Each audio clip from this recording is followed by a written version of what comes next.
Alrighty, so I've got a bit of an extra video for you today. I ended up watching through Artega Omega's version of Jarmen Kell only versus a hard AI, and I wanted to give the challenge a go for myself as well, so it's not quite my challenge. I am going to add one extra rule to this, but let me explain what the rules are to begin with. We can only use Jarmen Kell. We can't build any Scud Storms, no general powers unless it's relevant to the unit, which it's not.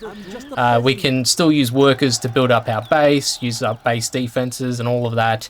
And the extra rule that I'm going to add in is I'm not going to use any of the unmanned vehicles that I snipe with Jarmen Kell. That's something that Artega did in his version of the challenge. He ended up sniping the vehicles and then using the workers to hijack said vehicles and then destroy the enemy base. This version, I'm just going to use Jarmen Kell and only Jarmen Kell to break down the enemy base. So what we've done a whole bunch of workers scattered off in different directions. I've got my barracks as well, so now I can build up my base defenses. I'm selling off my command center because I don't need it anymore, and I'll take the extra 1,000. And I use that command center to build some extra workers. That way I'm more prepared to gather those supplies just that little bit faster. Now, I sent 3 workers to the north, so I'm very close to where the enemy base is, which is a nuke general base, by the way. Now, I'm just waiting on my cash to get to 2,500. We got it, so now we build the palace. We sell off the arms dealer. That way we can recoup some of the money back, and then we use that to get more workers for the second lot of supplies. So now I've got 2 lots of supplies that I'm gathering from at a very good pace here. Now, with the 3 workers that I've got at the north, I'm going to have 2 building 2 stinger sites. Meanwhile, the third, I want to send him over to the other side of the bridge, and I want him to also build a stinger site once I've got the funds for it. So that'll happen any second now. Now, reason why I want a stinger site on both sides of the bridge is because of the dozers. As you can see, the dozers, they want to cross the bridge so then they can build a supply center in that top left corner. So the stinger site that I built on the other side, that's just an extra measure in case the dozers make it across when the China nuke general attacks me, because they do attack a little bit hard out the gate with some battle masters and Gatling tanks. So I just want to be able to make sure that the dozer doesn't get to that scaffold, and I want to keep the supply center scaffold intact. That way he keeps funneling the dozers over and then wasting the cash. That's going to be part of it here, because one of the ways you can get the enemy AI to sell off is if you drain up their funds. They can cheat and add in extra funds. Usually it's in 10k cash injections, but if you're quick enough and you can basically prevent them from getting those cheated cash in, then you've got him. So yeah, right now we're getting attacked by these battle masters here, and the radiation's taking out the guys inside the stinger sites. So that's going to give the dozer an opportunity to try and cross that bridge. And again, that's why I placed the stinger site on the other side of the bridge, just to ensure that the dozer doesn't make it to the supply center in the top left corner of the map. So right now, we're just waiting on our guys inside the stinger sites to recover. That way we can take out that last battle master. And we're also waiting on Jarmen Kell to arrive. Once he arrives, then we'll be able to actually make some moves on the Chinese base. Now, I remembered to get the fortified structures upgrade, but I actually forgot to get the black market upgrades. I at least built the black market, but I forgot the upgrades.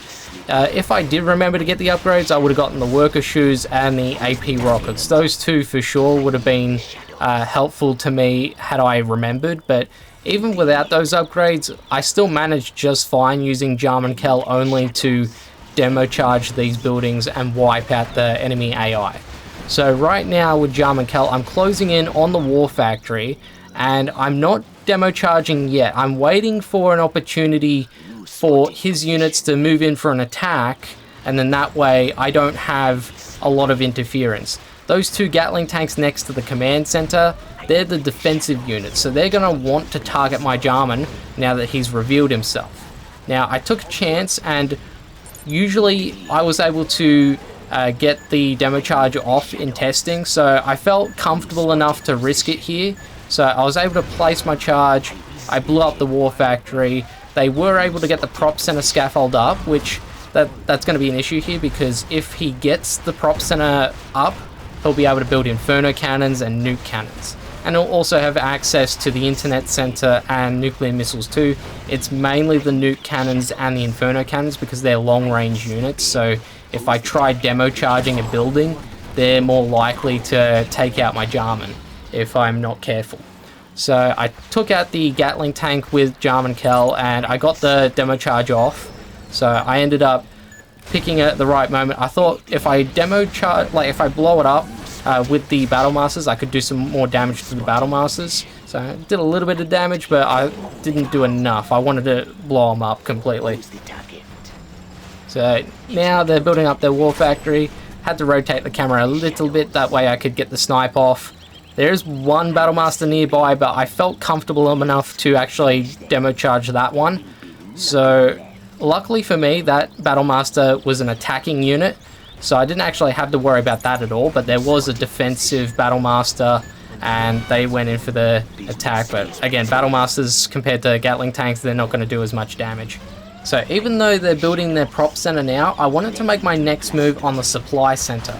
So there's no defending units near the command center. Normally there's going to be like 3 Dragon tanks and a couple of Gatling tanks in that general area that will try and stop me. So because there was no units there, I thought this was a good chance to blow up the supply center.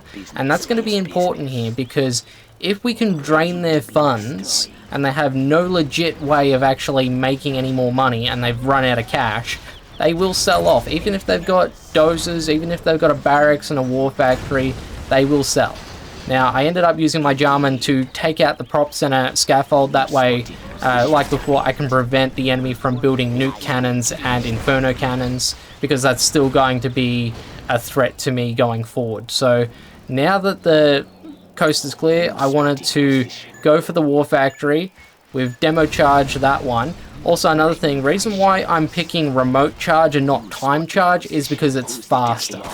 The risk with that though is that if you remote charge something and Jarmen Kell dies, it means that you won't be able to activate the remote charge. So that's the thing, if you time charge it and Jarmen dies, the time charge will still go off. So that's the difference. So I just wanted to have that little bit, little bit of extra speed. So now I'm going for the infantry there. I wanted to demo charge the reactor there, and as I was demo charging, they sell off. They've run out of cash. It's over. So if you enjoyed this one, leave a like, comment, subscribe. I do have a place if you want to check out any of my other content. Thank you to our members, Jara, Reneva, Straighten, and Just Eddie 69. I'm Crackler, and I shall see you in the next one. Bye.